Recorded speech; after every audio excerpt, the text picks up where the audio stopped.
Listen, some are calling it one of the most complete performances of all time. That is a big call, but I'm here for it. Flawless, solid, committed, brave. Got the just rewards at the end. Tell me more. I want to hear more about this game. Loving it. The way he stepped up, delivered, and just gave us stats and facts and figures with real style and humour.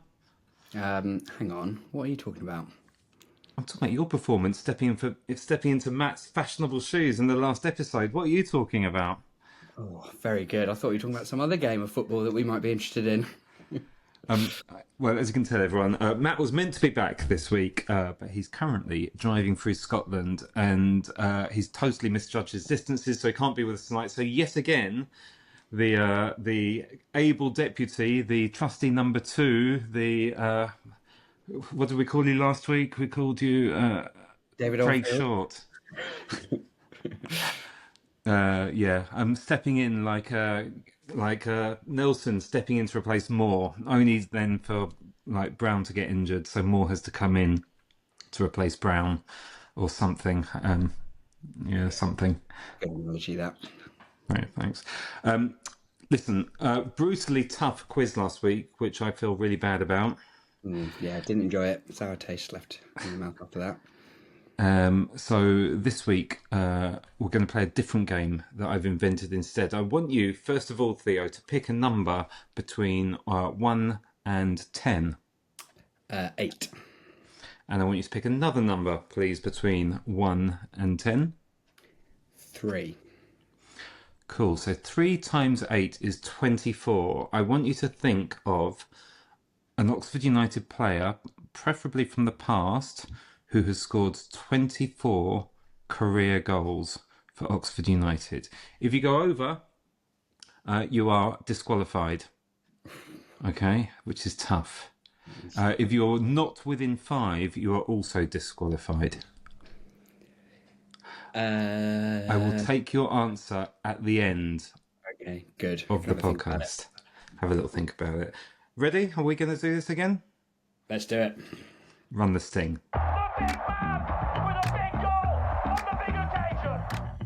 Welcome to episode 10, everyone, of You and My Oxford podcast, the survival special. Theo, how's your week been since last Saturday's epic win over Sunderland? When did you come down from the high? I mean, I don't think I have. It's been a weekend of sunshine, a week of sunshine, and enjoying the fact that we're safe in the Championship for another season. One of the things I've enjoyed the most is listening to all of the Championship pundits and coverage and podcasts, and none of them mention us. We're a non-story. It's a non-story that we're safe. How wonderful is that? They're talking about Preston and Stoke and everyone else, and we don't even get a mention. And I think that's absolutely brilliant. This isn't a podcast where we try to talk too much about football. And I do want to save some of the chat for the end of our season review that will come next week when Matt, or if Matt ever comes available again. But I know you love analysing football, so I want you to explain to me why we won that game so easily. Well, I mean, easily. I mean, they did hit the post at 2-0, and like it was a classic Rowett low margin, close game that we come out on top of, that we've seen so many of over the last 6 months. I thought Sunderland were pretty good. Joe Bellingham was a very enjoyable player to watch. Lefay on the wing was very good as well. But we were, as we have been for most of the last 6 months, we were super solid. We were effective, and on that Saturday we were clinical with our chances, and we took them, and that means we won the game because Sunderland weren't. I think you're being harsh. I thought we were better than that. It had a little bit kind of Bolton playoff final vibes for me. Yeah, they did hit the post, and yeah, they did look all right a couple of times, but I just thought we were totally in control. I really did. I actually absolutely don't want to take anything away from the performance. I thought we were brilliant as well, but I think we had to be brilliant to match the team fourth in the league, and for us to beat the team, same with Sheffield United or when it's Sunderland, we need those games to be low margin and they need to be close, and I think this one was, and to match them at all is an amazing achievement. To beat them 2-0 is absolutely brilliant, especially to secure the place in the Championship. Our 2 goals, yet again, came from the defenders. I saw some amazing stats about our defenders have scored more goals this season than our forwards. I know Greg Lee didn't score in this one, but should we just play Hellick and Greg Lee up front from now on, do you think?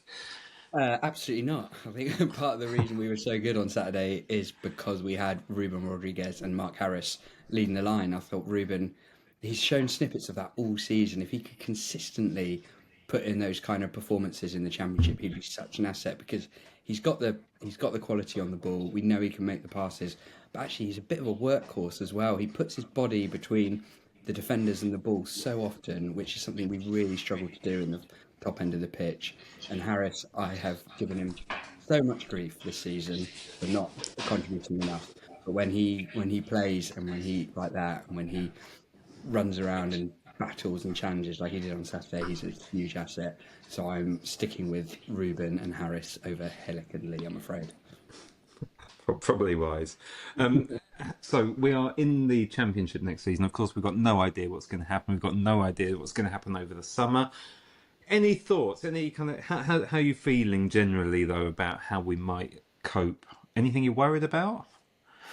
I think it's probably going to be a fairly similar season, but I think my current thoughts are let's not worry about that. We should be incredibly proud of this football club and all of the players that have contributed, all of the players that we've given quite a hard time to at times this season. Both managers, Des and Rowett, who we've also given a hard time to at various times this season. Without all of them and their contribution, we wouldn't be a Championship team next season, and I think that's a fantastic effort from everyone. I think there's one other person or group of people that we need to give some big kind of love towards, and I think it's the fans who genuinely on Saturday were absolutely brilliant. It's such a cliche to say, "Oh yeah, the fans were brilliant," yada yada yada yada. Especially if you're a podcast and you're trying to grow your audience, but they actually genuinely were bloody Yep, brilliant. yep, been completely agree. And can we do that next season as well? I hope so. I'm assuming the Kassam's not going to get any bigger, so it should still be sold out. And I guess to help with that as well, the club have announced season ticket prices this year. I know lots of people are, have different kind of financial concerns and so on, but the club I think have done a really decent thing here. The prices are not unreasonable at all. Completely agree. I think they could have taken this chance to whack them up massively, considering some of the prices we're charged when we go to other grounds, and they haven't done this, and I think they deserve huge credit for that. Let's give the club even more love for what's been a great week for our club. One of the things I loved about the game last week was all the pictures and footage from and of the Dutch visitors from VV Boskant, who turned up with 50 plus fans, all decked in their half and half Oxford Boskant scarves. They all seem to have bought lots of kind of merch from the club shop. Did you clock them on the day, Theo? I didn't clock them on the day, but what an effort. Absolutely amazing. They did a great job on the socials. If you haven't seen all their pictures and stuff, they seem to have a great weekend, and it's all fairly well documented. It wasn't too difficult for me to track down one of them. I had a chat with Mark, who was on the trip. I spoke to him yesterday. Let's have a quick listen. Mark, thank you so much for joining us. I think we missed you by literally minutes on Saturday in the covered market. The barmaid there, who was very good fun, said, "Are you Oxford fans? There's been this funny group of fans coming over. I think they're foreign," she said. And Yeah, they are wearing half like yellow scarves and half blue scarves. How was your day in the city? yeah, it was great. It was great. So we arrived on Friday and left on Sunday. 2 nights in Oxford, so that was quite good. And what did you make of the city, the ground, our strange three-sided ground, and the match itself? Yeah, all perfect almost. But no, the city was good. So it was a very nice city. But we were like with 55 people from the age of 14 until 69. So we're a very diverse group. And so some were more in the pub, some were more in the city to do some sightseeing. So there's 50 of you turning up to watch Oxford United play.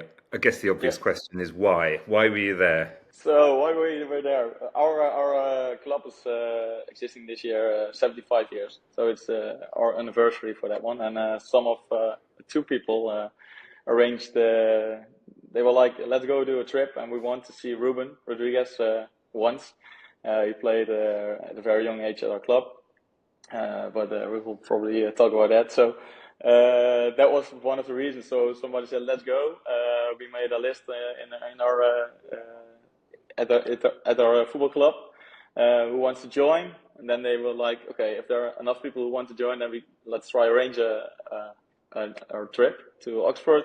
So I guess the question is, how did you get the tickets? Because as you say, getting 50 tickets on the match that had been sold out for a while. I don't know exactly, but I know that Ruben played a role in that. So he was. We already had some contact with him, even the people who really organized the trip for us from our team. So they arranged the tickets probably.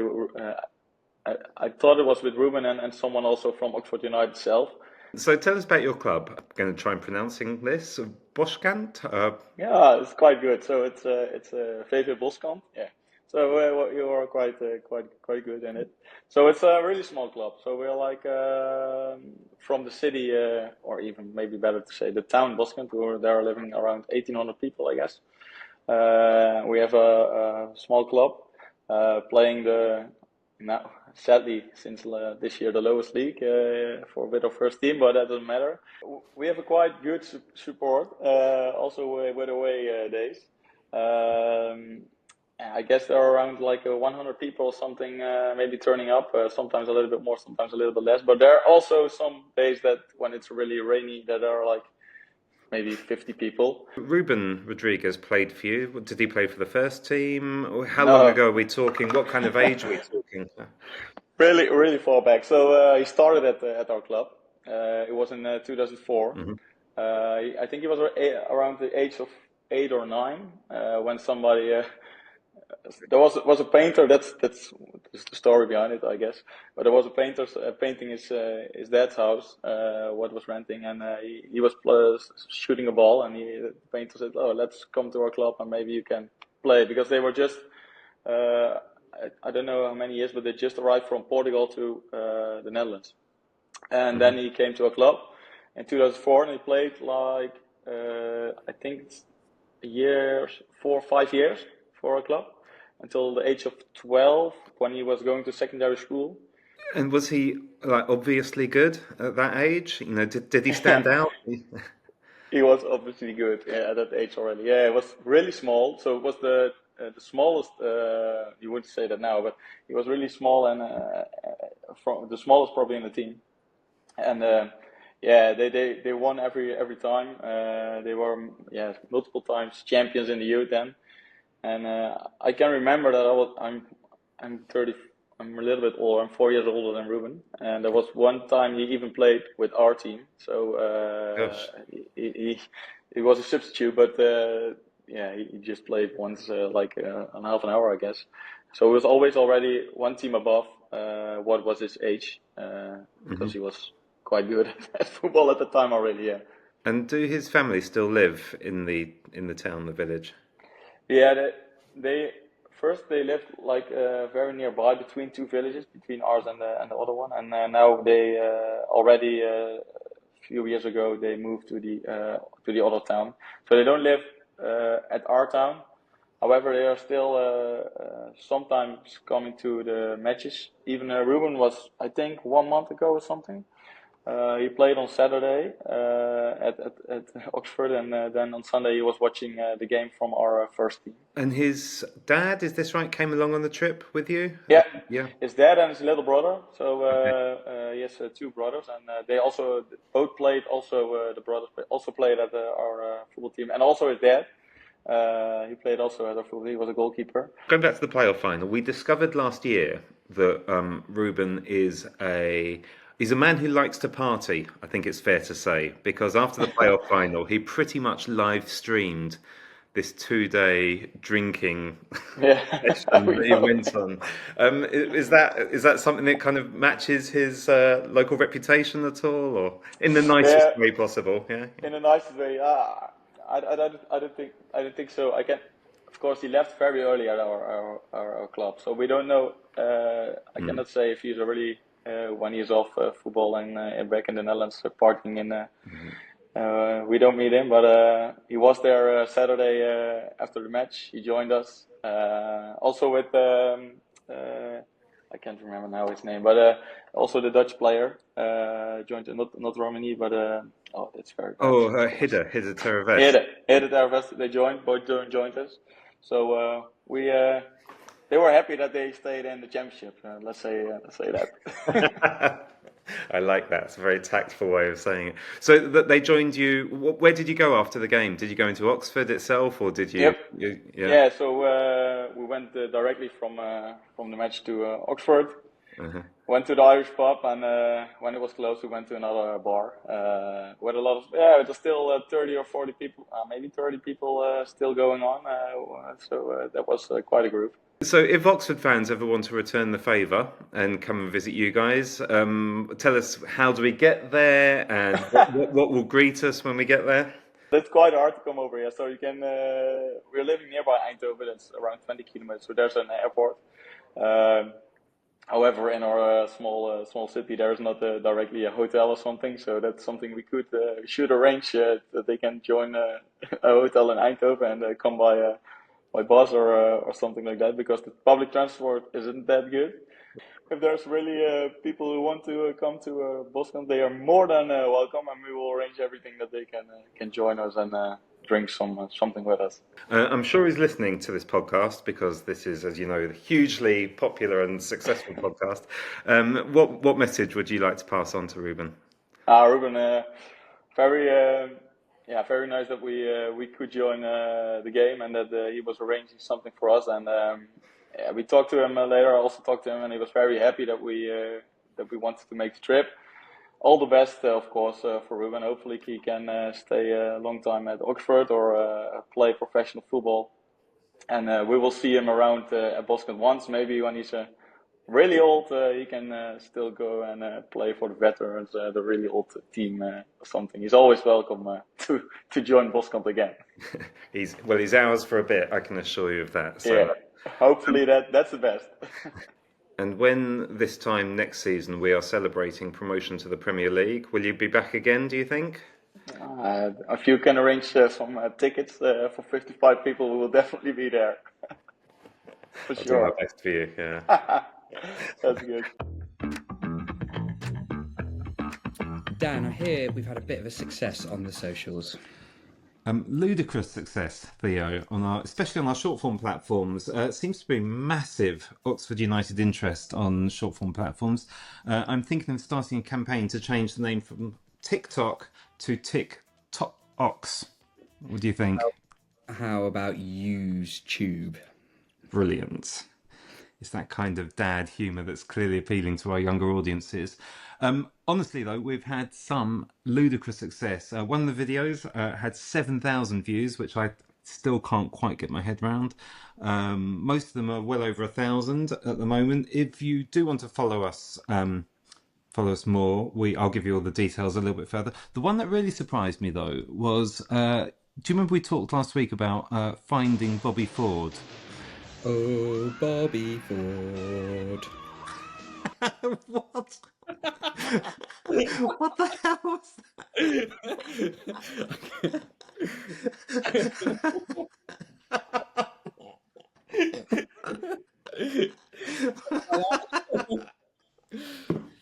That's the worst. Come on. Oh, Bobby Ford. Try again. Where are we going from? This is definitely getting clipped up for the socials. Yeah. Anyway, we got a lovely story sent in on our what's it called, Blue Sky. I've totally lost it.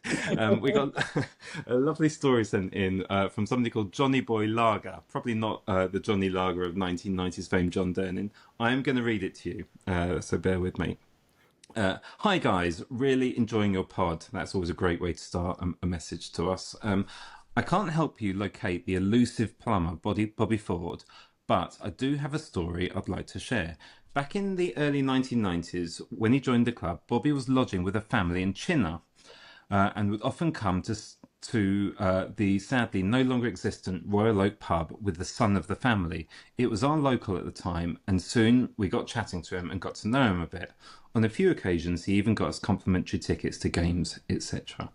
Anyway, after a cold December away day in 1994, in which Hull City's goalkeeper Alan Fettis scored, we've mentioned this in previous parts, we were on a miserable journey home. We stopped off at the services only to find the entire Oxford United team coach also stopped there. The players were milling around, and as soon as Bobby Ford saw us, he came over to say hello.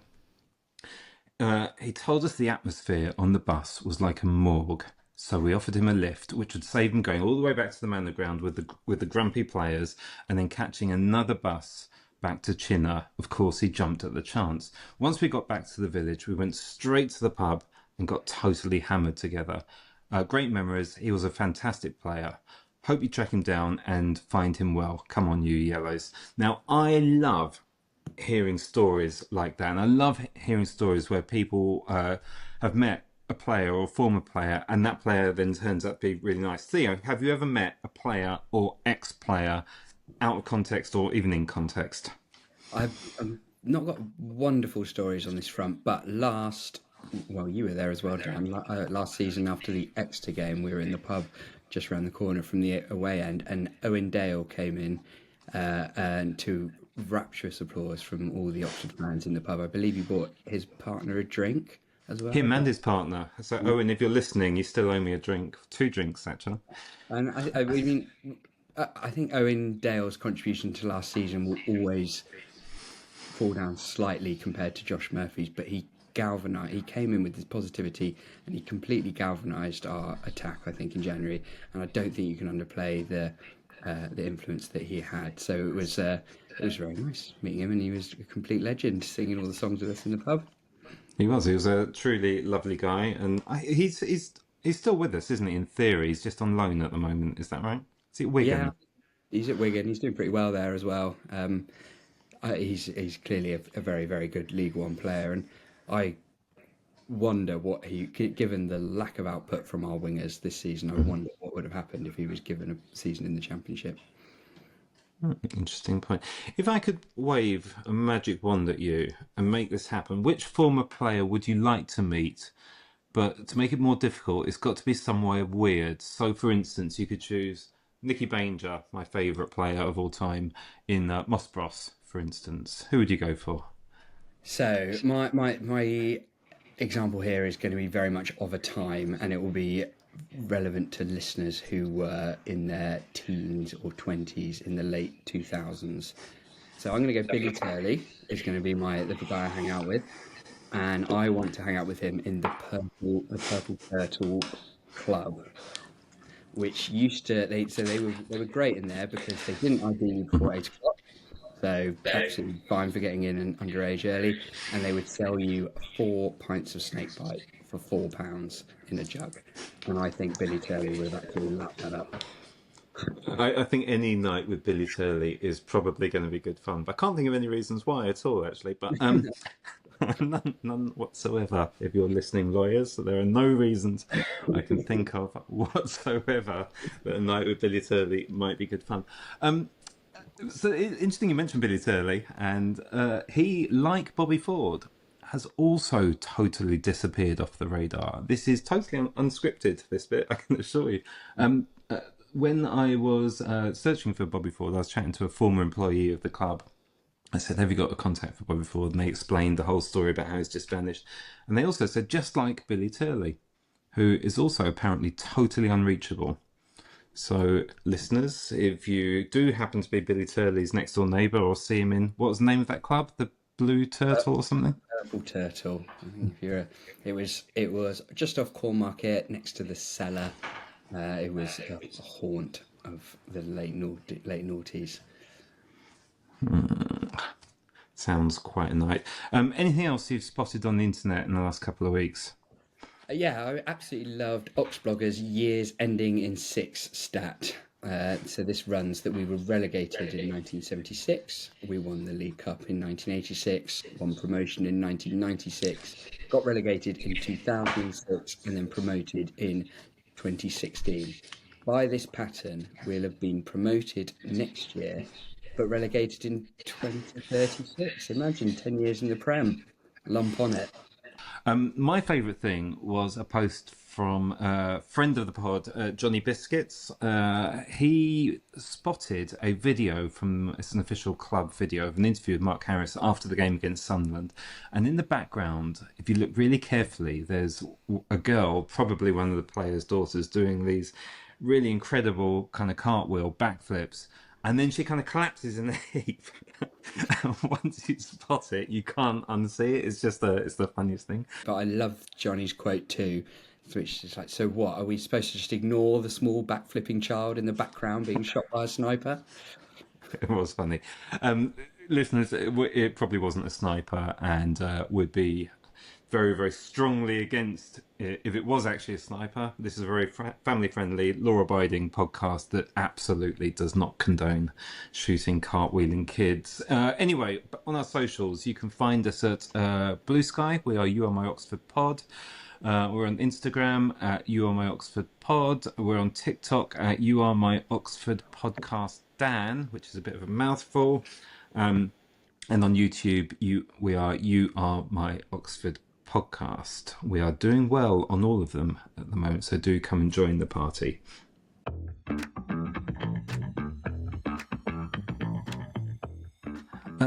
So we were bemoaning unimaginative songs a few episodes ago, but on Saturday I caught some fans singing a new one at half time in the queue for the beer, and I asked them to send it on a clip because I thought it was a really great song. They have singularly failed to do that for me, but they have sent me the lyrics. I've been told to credit Gav Wilson, who is the person behind this song. Theo, you've got the voice of an angel. Are you going to sing it to us after your Bobby Ford?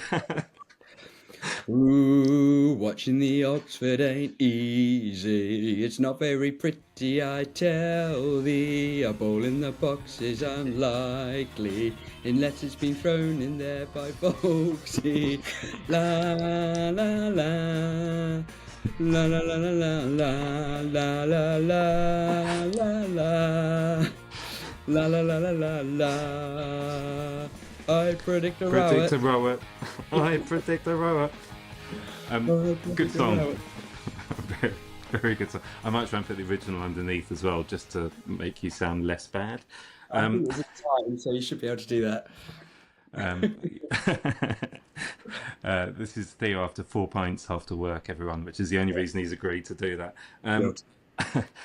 As a song, I like that. It was funny, self-deprecating, topical. I even think Gary Rowett would quite like it. Theo, this is a really arduous link into your stat corner. Are you in the stat kitchen, by the way?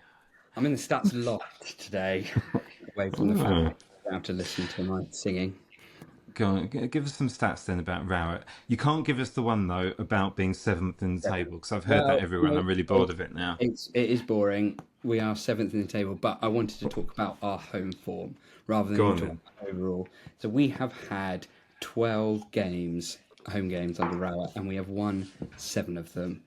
And there are 3-4 teams maybe who have won more than that. Coventry are on 9, Leeds have won 8, Portsmouth have won 8. And they are the only 3 teams that have won more home games in that time since Rowett's been in charge.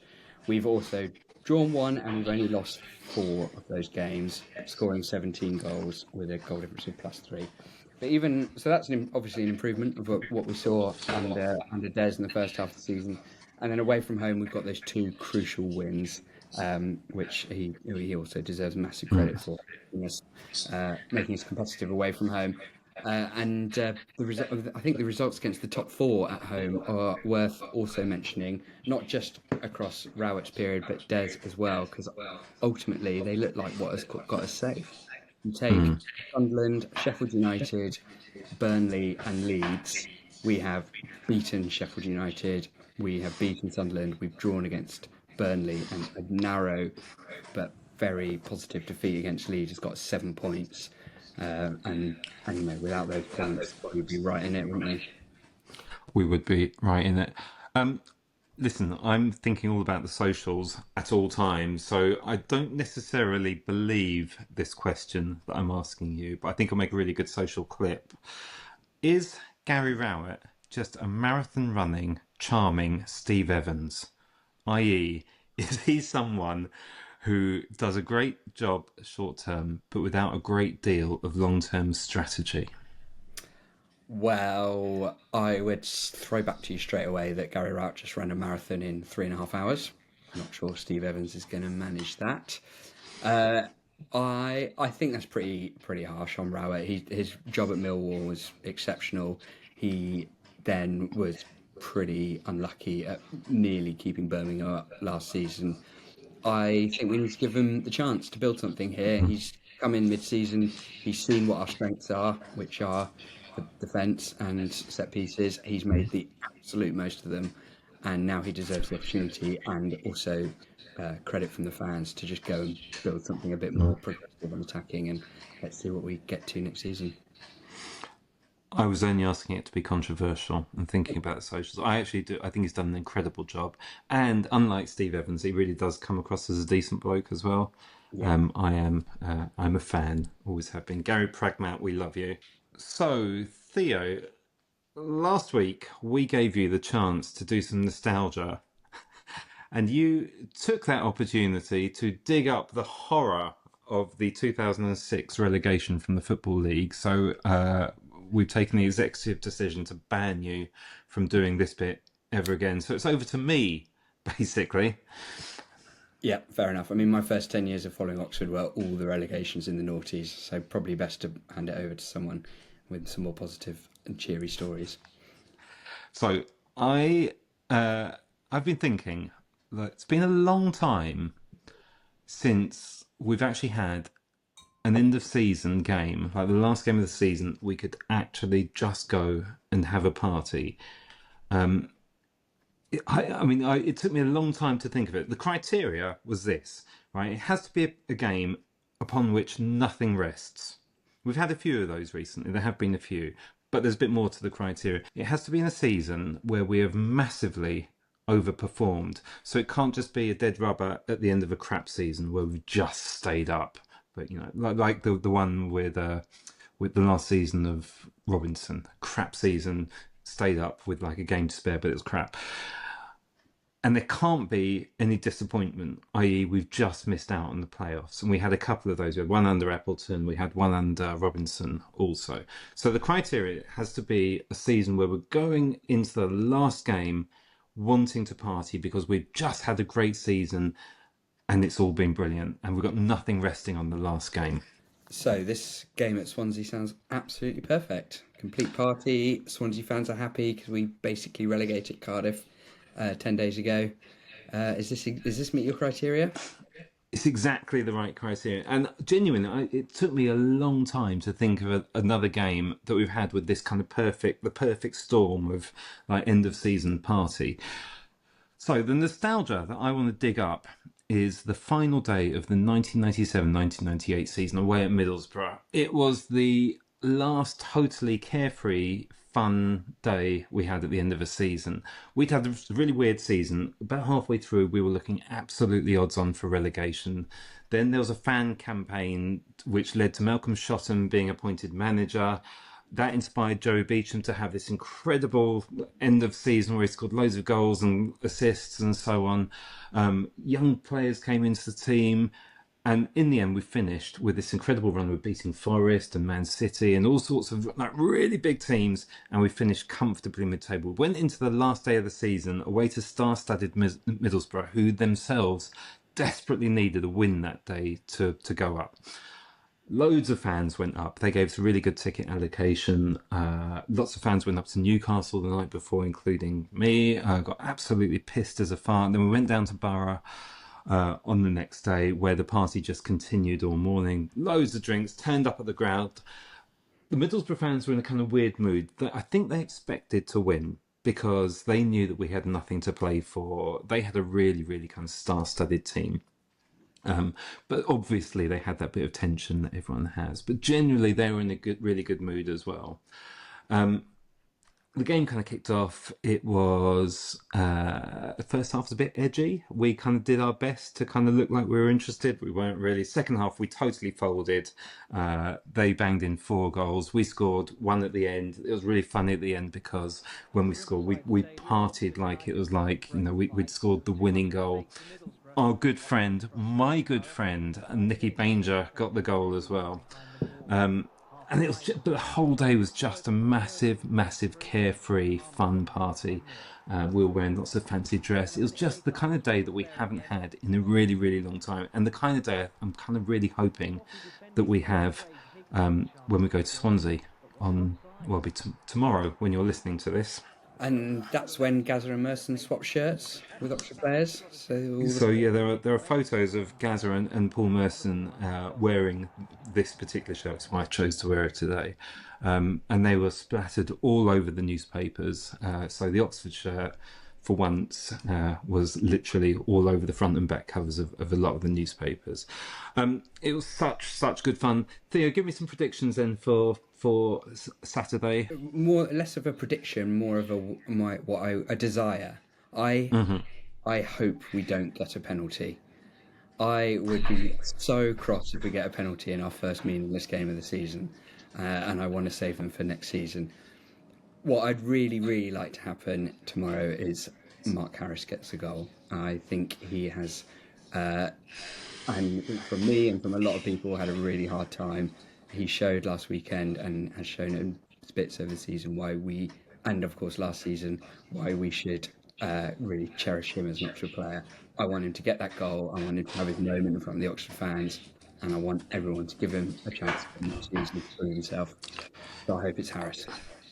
He's currently our Golden Boot winner. I hate when they do the end of season awards, and say he's been awarded the Golden Boot. But what if kind of Greg Lee scores 2 tomorrow, for instance, or Hellick gets a hat trick, or Exactly, he's got 6. Like if someone's got a hat trick, they'd be halfway there, even if they hadn't scored any before this game.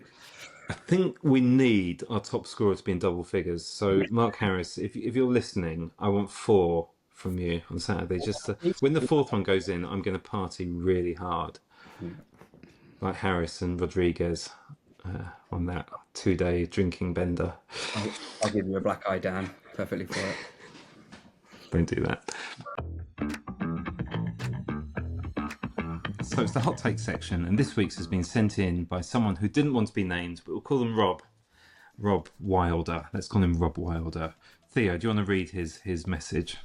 I'd love to, yeah. So, my hot take is when/if we move from the Kassam, there will be some elements we will miss, such as great views of the pitch, some very happy memories, being able to go bowling/crazy golf with the kids before the match. You can imagine the debate this caused on our WhatsApp group. There's some very, very mixed views. Some saying they hate everything about the Kassam Stadium. Others, including myself, being slightly more forgiving of its 3-sided breeze block failings. Theo, I can't remember where you were. Where were you on this particular one?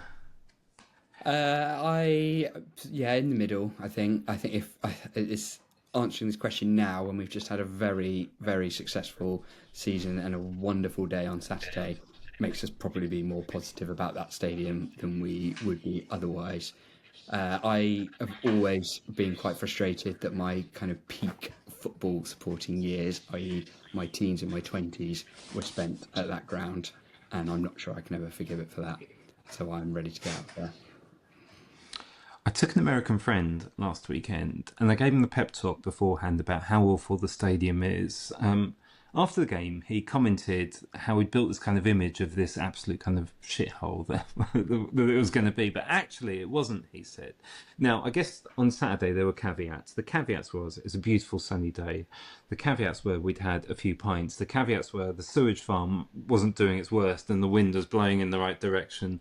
And I guess the other caveat is it's a really stunningly good game of football and a brilliant, brilliant atmosphere.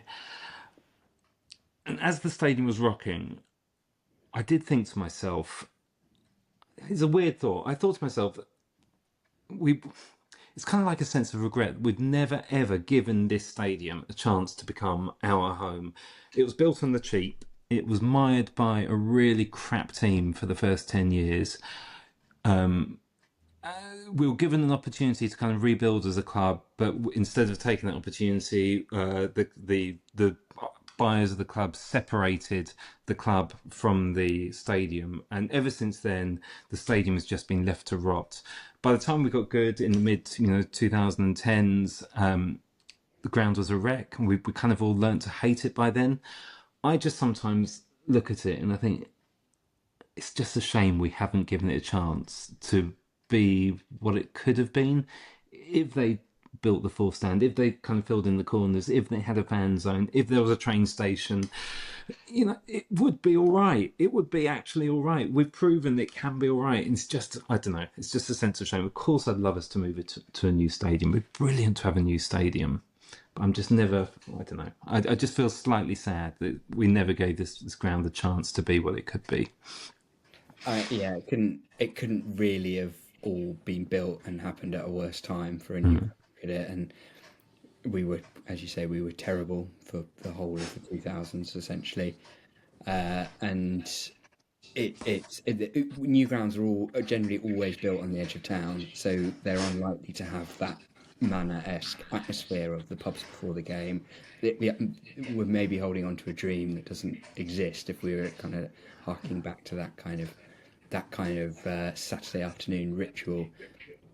And as Rob Wilder said, you can see the pitch really well. There have great moments there, and I hope we do leave it. But when we do leave it, I will have some fantastic memories of the ground. What's your favourite memory of? I think it's Dunkley's header against Wickham. Just that moment of we all knew from that first goal that we were going up. We're just after half time. This atmosphere. It was similar actually to Saturday. Well, after when we were 2-0 up, but I didn't relax. Sunderland had a corner in the 95th minute, and I still thought if they get one here, they might equalise, and we'll still be in it. With that game, we had such a good team, and as soon as Dunkley scored, it felt like we were definitely going to win. That would be my one. Have you got one? I think probably Callum O'Dowda's that one, because I love the Dunkley header. It was without doubt just a great moment, and from one of my all-time favourite players. I absolutely love Shay Dunkley. I have been trying to get him to come on this pod because he is literally one of my all-time favourite players, and that moment was incredible. But being an Oxford fan, even at 2-0, even with only 2 seconds left on the clock, I was just thinking, please ref, just blow, because we concede one. And then when O'Dowda got the third, smashed it in, and that sense of relief that we're not gonna blow this, and it's just a beautiful thing, because that was a hell of a team. That was just such a good team. They were so good, so entertaining. They so deserved to go up that year. And it's just our negative thoughts from years of kind of watching crap football that made me think that we were capable of blowing it, but they weren't. They were the best team ever. If I asked you of your top 10 memories at the Kassam, and you don't have to tell me what they are, but I want to know what proportion are positive and what proportion are negative. The first 10 things that come to your head. Because I think I've got a couple from those conference days that just jump. Kidderminster beating us 1-0, those kind of games that jump to my head even before the Callum O'Dowda goal. But I'd probably be able to do the same with the Manor Ground as well. Some of the desperate days at the Manor, especially that last season in particular. I think I'd always try and remember the good things, and the kind of Matty Taylor scoring against Man City, and the Wycombe game we just talked about. Obviously, the Leighton game would be in there, and the other game that really haunted me was the Exeter game in the conference the first season. I was actually filming pitchside that day, and I was in the tunnel before the game, and I looked into the eyes of our players, and I looked into the eyes of Jamie Mackey, who was in the Exeter team that day, and I knew that Exeter were going to win. I won't name the player, but I looked into his eyes as I was kind of doing some kind of pre-match filming, and I knew that we'd lost because he was broken. And whereas I looked at Jamie Mackey and he was so utterly focused, and I knew that we were going to lose that day. And that day really, really hurt. And I interviewed Jim Smith and Darren Patterson afterwards, and they were both utterly broken by it. And they both knew that serious implications were going to be had, that lots of people were going to lose their job. And so that's probably actually almost worse, I think, than from the Orient game because it just meant another year in that bloody division. All right, Theo, we are nearly coming to the end. Right at the beginning, I asked you to name a player who had scored 24 goals. If your player has scored more than this number, you lose, and you need to be within 5 goals to get a point. I think it's fairly easy. I thought it was fairly easy as well. I have gone for Matt Green. Oh, Matt Green. I think that's a very, very good bet. I'm just going on to the Rage On website. Forgive us, listeners, for this dead air. I might tighten this in the edit. Rage On website. Let's go down to G. Matt Green. 60 games plus 30 as sub, in which he scored, according to this, 25 goals. Yes. So you were within 5, but you were... Oh, I was over. It was only one Yes. over. Come on. Afraid you've lost. Rules are rules, my friend. Rules are rules. Very, very good. Very, very good bet. We'll do this game a bit more often. I think it's a lot of fun, that game. I'm very pleased with it. Indeed. Play it amongst your friends, and you can use the Rage Online website as your database because it has all the players and all the goals that they've scored. Nearly done, everyone. I just wanted to give you all an update on listener and personal friend Aussie Dave, who I mentioned in the previous pod, joking that he wouldn't be able to remember anything about my brother's stag do in Wine Street in Swansea. Anyway, this is 100% true. He messaged me to say, hey, we never went to Swansea, which I think either proves my point or it proves he has a really great sense of humour. But being Australian, that sounds unlikely. Yeah, he is, to be fair to him, he's a very funny guy. Theo, what about the game itself? Any predictions? I don't know. Can we make any predictions? We've no idea what team's going to go out. Helix a bit injured. Brannigan, we know, is very injured. Volks, we've heard rumours of a possible operation this week. So it's hard to know what kind of squad we're going to put out. I hope it's just good fun. And to be honest, I'm going to be singing whether we're winning 1-0 or we're 4-0 down because the players deserve it. When a manager as pragmatic as Gary Rowett starts announcing on Tuesday or Wednesday that there are going to be multiple team changes and lots of players who've not been given the chance this season are going to be given the chance, I'm going to guess, first of all, Marcelino gets a start. Maybe John Narbert. I'm going Ivo Pekalski.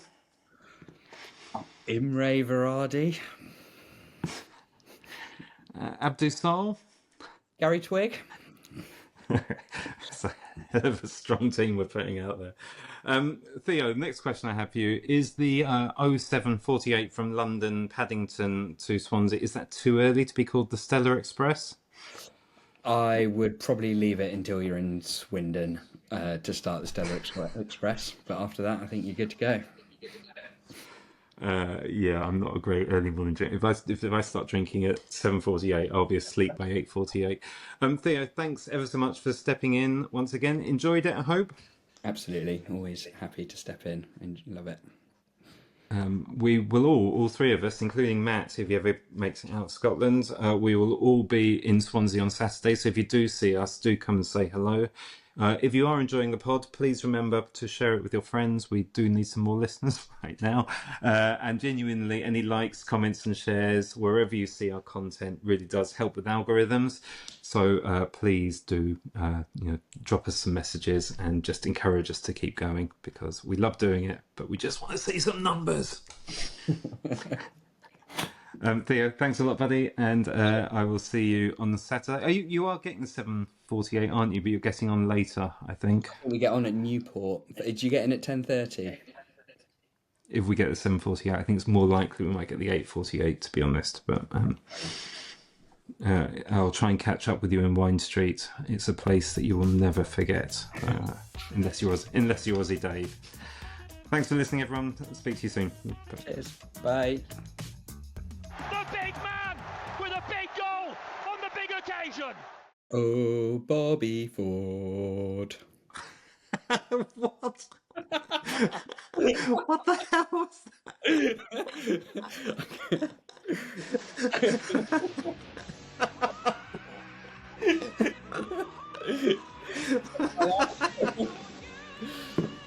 That's the worst. Come on. Oh, Bobby Ford. Try again.